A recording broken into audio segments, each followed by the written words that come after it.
ہمارا حال یہ ہے کہ 50-60 سال گزر گئے لیکن آج تک ہماری عادتیں نہیں بدلی اور ہم جو ہے نمازوں کے قریب نہیں ہوئے، اللہ کے گھر میں آنے کی توفیق نہیں ہوئی۔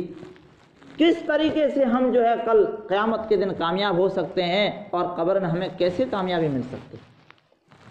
فرمایا کہ اسلام کے احکامات 3 طریقے کے ہیں۔ ایک وہ احکامات ہیں، وہ مسائل ہیں جن کا تعلق بنیاد سے، اور کچھ احکامات وہ ہیں جو ستون یعنی پیلر کی طرح حیثیت رکھتے ہیں، اور کچھ احکامات وہ ہیں جو چھت کی ایک حیثیت رکھتے ہیں۔ فرمایا کہ ایمان اس کی علامت بنیاد کی طرح ہے۔ جیسے ایک عمارت کھڑی کی جاتی ہے تو پہلے ایک نیو کھودی جاتی ہے جس کو ہماری زبان میں رانگ کہتے ہیں، اسی کو اردو میں بنیاد کہا جاتا ہے۔ فرمایا کہ ایمان یہ ایسا ہے جیسے کہ بنیاد، عمارت کی جو بنیاد ہوتی ہے وہ دکھائی نہیں دیتی، وہ زمین میں گاڑ دی جاتی۔ اسی طریقے سے ہمارا ایمان ہے، ایمان دکھائی نہیں دیتا، وہ ایمان دل میں بیٹھا ہوا۔ فرمایا کہ کچھ بنیاد، کچھ حصہ جو ہے باہر دکھائی دیتا ہے، تو فرمایا کہ ایمان لانے کے بعد اقرار باللسان کی زبان سے اس کو اقرار بھی کرنا ہے۔ پھر جب بنیاد مضبوط کر دی جاتی ہے تو اس کے بعد پیلر کھڑے کیے جاتے ہیں، اور پیلر جب کھڑے ہو جاتے ہیں تو اس کے بعد چھت ڈالی جاتی ہے۔ تو فرمایا کہ یہ ایمان ایسا ہے جیسے کہ بنیاد ہم نے رکھ دی، اب اس کے اوپر ہمیں ستون کھڑے کرنے ہیں، اور اللہ کے پیارے حبیب صلی اللہ علیہ وسلم فرما رہے ہیں کہ اسلام کے 4 ستون ہیں۔ سب سے پہلے نماز، روزہ، زکوٰۃ، حج۔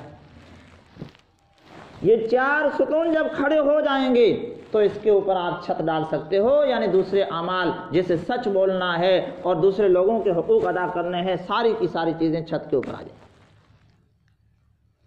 اب ایک انسان اس نے بنیاد تو رکھ دی لیکن ستون تیار نہیں کر رہا ہے تو وہ چھت کو کہاں پر کھڑی کرے گا؟ آج ہم نے بنیاد تو رکھ دی، ایمان لے کے آ گئے، لیکن آگے جس کو اللہ کے رسول صلی اللہ علیہ وسلم فرما رہے ہیں کہ ستونوں میں بھی سب سے بہترین جو ستون ہے اور مضبوط ستون ہے وہ ہے نماز۔ الصلاۃ عماد الدین، کہ نماز دین کا ستون ہے، دین کا پیلر ہے۔ فمن اقامہا اقام الدین، کہ جس نے اس ستون کو مضبوط کیا اس نے دین کو بھی مضبوط کر دیا۔ فمن ہدمہا ہدم الدین، کہ جس نے اس ستون کو گرا دیا اس نے گویا کہ دین ہی کو گرا دیا۔ آج اگر ہماری زندگیوں میں نماز نہیں ہے تو گویا کہ دین کا ستون ہم گرا کے بیٹھے۔ اس بارے میں ہمیں غور کرنا چاہیے۔ نماز جس کو عربی میں الصلاۃ کہا جاتا ہے، نماز کے معنی کیا ہے؟ فرمایا کہ نماز کے معنی ہے دعا کرنا، مانگنا۔ مانگنا یہ اصل جو نماز کے معنی ہے یہی ہے۔ اور آپ دیکھیے کہ دعا جو مانگی جاتی ہے وہ 2 طریقے کی ہے۔ ایک تو وہ دعا ہے جو ہاتھ اٹھا کر ہم مانگتے ہیں، اور دوسری وہ دعا ہے جو نماز میں مانگی جاتی ہے۔ اور یہی وجہ ہے کہ اللہ کے پیارے حبیب صلی اللہ علیہ وسلم نے فرمایا کہ الدعاء مخ العبادہ، کہ دعا یہ عبادت کا مغز ہے۔ اب نماز شروع ہی سے ہم چلیں، وہیں سے اللہ تبارک و تعالیٰ سے ہم مانگنا شروع کرتے ہیں اور اپنی عاجزی اور کمزوری کو اللہ کے سامنے ہم پیش کرتے ہیں اور کہتے ہیں کہ اللہ اکبر، کہ اللہ تو ہی بڑا ہے، ہم بڑے نہیں۔ اور اس کے بعد ہم جو ہے اپنی مانگ پوری کرتے ہیں، مانگ رکھتے ہیں اللہ کے سامنے۔ دنیا کا بھی دستور یہی ہے کہ اگر کسی آدمی کو کسی سے قرض لینا ہو یا کچھ پیسے وغیرہ اپنی ضرورت مانگنی ہو تو وہ سیدھے جا کر وہ ضرورت نہیں مانگتا ہے، بلکہ وہ وہاں پر جائے گا اور جانے کے بعد حال احوال پوچھے گا اور اس کے بعد اس کی کچھ تعریف بھی کرے گا کہ بھائی ماشاءاللہ آپ تو بہت اچھے انسان ہیں، آپ کا کاروبار بہت اچھا چلتا ہے، اور پھر جو ہے دوسرے سماچار بھی پوچھے گا کہ آپ کے بیٹے وہاں پڑھ رہے تھے، ان کی تعلیم وغیرہ کیسی چل رہی ہے، سارے کے سارے حالات پوچھنے کے بعد وہ پوچھے گا کہ بھائی میں ایک ضرورت کے لیے آیا ہوں، یعنی مجھے کچھ پیسوں کی ضرورت تھی، تب وہ آدمی جا کر اس کو پیسے دے گا، ڈائریکٹ کوئی نہیں مانگتا۔ تو اسی طریقے سے فرمایا کہ بندہ جب نماز میں داخل ہوتا ہے تو سب سے پہلے وہ ثنا پڑھتا ہے اور کہتا ہے سبحانک اللہم و بحمدک، اے اللہ تیری ذات پاک ہے اور دنیا کی جتنے بھی تعریفات ہے وہ سب تیرے ہی لیے۔ اس کے بعد آگے چل کر وہ بندہ درود شریف پڑھتا ہے۔ دعا کا طریقہ بھی یہی ہے کہ سب سے پہلے اللہ کی حمد پیش کی جائے، اس کے بعد اللہ کے پیارے حبیب صلی اللہ علیہ وسلم پر درود شریف پڑھا جائے اور اس کے بعد اپنی ضرورت کو رکھا جائے، ضرورت کے بعد پھر دوبارہ درود شریف پڑھا جائے اور اس کے بعد جو ہے دعا کر لی جائے۔ تو یہ نماز میں یہ ساری کی ساری چیزیں جو بھی ہے یہ دعا ہی ہے، لیکن دعا کرنے والا بھی تو ہونا چاہیے۔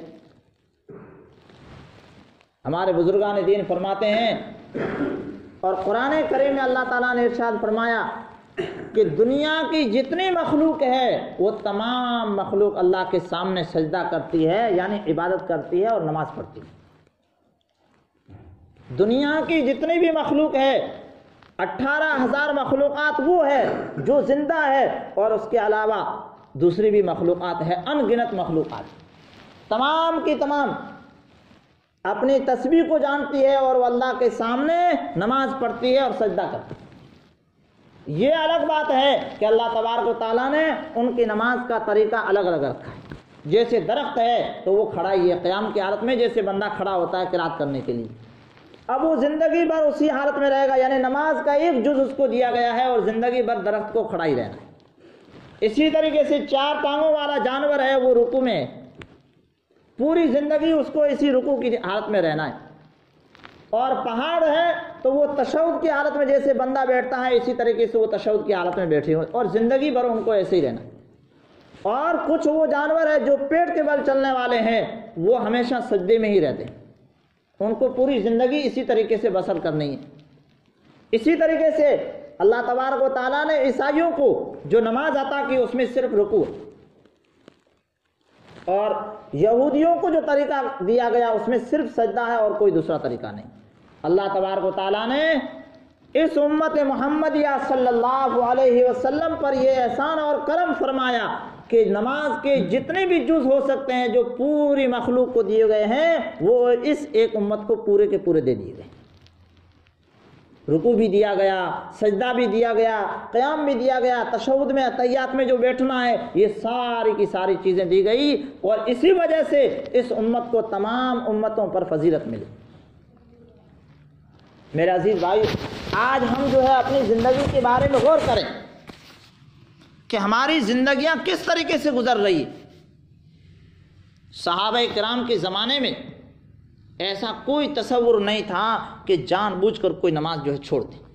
اسی وجہ سے اللہ کے پیارے حبیب صلی اللہ علیہ وسلم نے فرمایا کہ نماز کی جو قضا ہے وہ 2 چیزوں کی وجہ ہی سے، ایک تو یہ ہے کہ بندہ سوتا ہوا رہ گیا، سونا اس کا مجبوری ہے تو نماز چھوٹ گئی ہے، نماز کی قضا کرے، یا کوئی بندہ بھول گیا، نماز یاد ہی نہیں رہی تو وہ بندہ قضا کر سکتا ہے، باقی قضا کرنے کا کوئی لفظ ہی نہیں آتا ہے۔ کوئی اگر جان بوجھ کر نماز چھوڑ دیتا ہے تو اس نماز کی کوئی قضا ہی نہیں۔ اور آج نماز چھوڑنے کی وجہ سے یہ جتنے بھی حالات ہیں یہ ہمارے اسی وجہ سے ہے کہ ہم نے اسلام کا پہلا جو ستون ہے اسی کو گرا دیا۔ ہم کو ہی سزا ملے گی، غیروں کو نہیں ملنی۔ جو اللہ تعالیٰ کو نہیں مانتے ہیں، اللہ کے رسول صلی اللہ علیہ وسلم پر ایمان نہیں لائے ہیں، ان کو سزا نہیں ملنی۔ کیوں؟ بس ایک بات کہ اگر میں بات کو ختم کر رہا ہوں، فرمایا کہ ان کے لیے یعنی کافروں کے لیے آخرت میں ان کے لیے جہنم کو تیار کر کے رکھ دیا گیا۔ یہاں دنیا میں کوئی سزا نہیں ہونی، اور ایمان والے کو یہاں جھنجھوڑا جائے گا اس لیے کہ اس نے مانا ہے، اس کو سزائیں دی جائے گی تاکہ وہ سمجھ جاوے کہ یہ میرے اوپر حالات کیوں آ رہے ہیں۔ جیسے آپ دیکھیے کہ ایک آدمی کو پھانسی کی سزا سنا دی جائے تو اس کے بعد کوئی آدمی آ کر یہ کہتا ہے کہ بھئی اس نے چوری بھی کی تھی تو چوری کی بھی سزا دی جائے۔ ارے بھئی پھانسی کی سزا دے دی گئی تو اب چوری کی کیا سزا دینی ہے؟ جو سب سے آخری جو سزا ہو سکتی ہے وہ دے دی گئی۔ تو اسی طریقے سے کافر کے لیے جہنم تیار کر دی گئی، اب چھوٹی سزا دینا ہی نہیں اس کو۔ اور ایمان والے کے لیے اتنی بڑی سزا نہیں سنائی گئی ہے، اس لیے اس کو دنیا میں چھوٹی چھوٹی سزائیں ہونی ہیں تاکہ وہ سنبھل جائے۔ اس لیے ہم جو ہے جتنے بھی مسجد میں ہم بیٹھے ہیں، ہم سب جو ہے دل سے ارادہ کریں کہ انشاءاللہ ہم نمازوں کی پابندی کریں گے، اور اپنے بچوں کو، اپنے گھر والوں کو بھی اس چیز کی تلقین اور اس بات کا حکم کریں گے۔ اللہ تعالی ہم سب کو عمل کی توفیق عطا فرمائے۔ جو خواجہ اجمیر شریف میں آپ نے اجتماع ہے پورا مسلمان جو 3 مارچ میں